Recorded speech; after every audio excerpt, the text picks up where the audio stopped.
पड़ेगा ये? नहीं, निश्चित रूप से देखिए, जिन लोगों ने पैसा दिया है, ये केवल 16,000 करोड़ या 16,500 करोड़ का जो बॉन्ड है उसका मसला नहीं है भाई। ये 16,500 करोड़ तो रिश्वत है। इस रिश्वत के लिए कितने लाख करोड़ का काम किया गया, किस किस बिजनेसमैन का काम किया गया, उनको क्या क्या सुविधा दी गई, असली तो लूट वो है ना।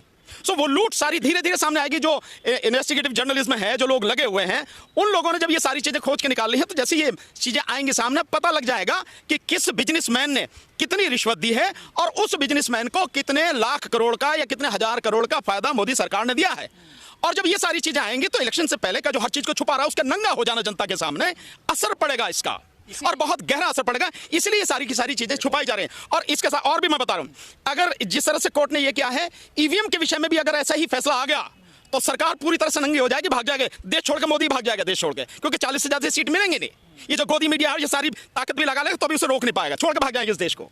ये स्थिति इनकी। सुप्रीम कोर्ट को इसी बात का डर सता रहा है, इसलिए उसको गैर संवैधानिक घोषित कर दिया। सुप्रीम कोर्ट को डर नहीं सता रहा। सुप्रीम कोर्ट की जिम्मेदारी है कि सच लोगों के सामने आए, और जो फैक्ट आ रहे हैं उसी को कोर्ट ने कहा कि भाई बताओ इसमें क्या दिक्कत है। कोर्ट ने यही तो कहा ना अपने 15 फरवरी के फैसले में कि ये आरटीआई जो एक्ट है उसका उल्लंघन है। भाई देश की जनता को ये मालूम होना चाहिए कि कौन व्यक्ति कितना पैसा किसको दे रहा है। इसमें दिक्कत क्या है किसी को?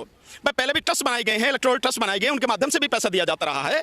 करीब 5,500-6 हजार करोड़ उनके माध्यम से भी दिया गया। इसके माध्यम से जो 16,500 करोड़ रुपए दिया गया है, और भी उसके अलावा भी पैसा दिया जाता। बात इसमें नहीं पैसा दे रहे, लेकिन पब्लिक को मालूम तो होना चाहिए कि कौन बिजनेसमैन कितना पैसा दे रहा है, और ये मालूम होना चाहिए कि उस बिजनेसमैन को कितना फायदा हो रहा है। जैसे पीएम केयर फंड में 1,500 करोड़ रुपए टाटा ने दिए, तो टाटा को एयर इंडिया मिल गया नहीं मिल गया? 60,000 करोड़ की कंपनी उसे जो 15,000 करोड़ में मिल गई, 12,000 करोड़ में।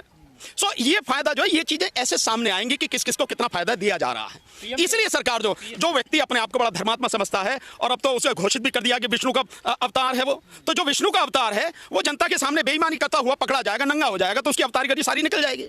ये है डर असली, ये है सारी कहानी। पीएम केयर फंड पे भी अब लोगों को बिल्कुल शक नहीं है। हम तो बहुत पहले से कह रहे हैं कि पीएम केयर फंड देश में मतलब एक संगठित रूप से रिश्वत लेने का, प्रधानमंत्री द्वारा रिश्वत लेने का ये एक नया फंड है पीएम केयर फंड।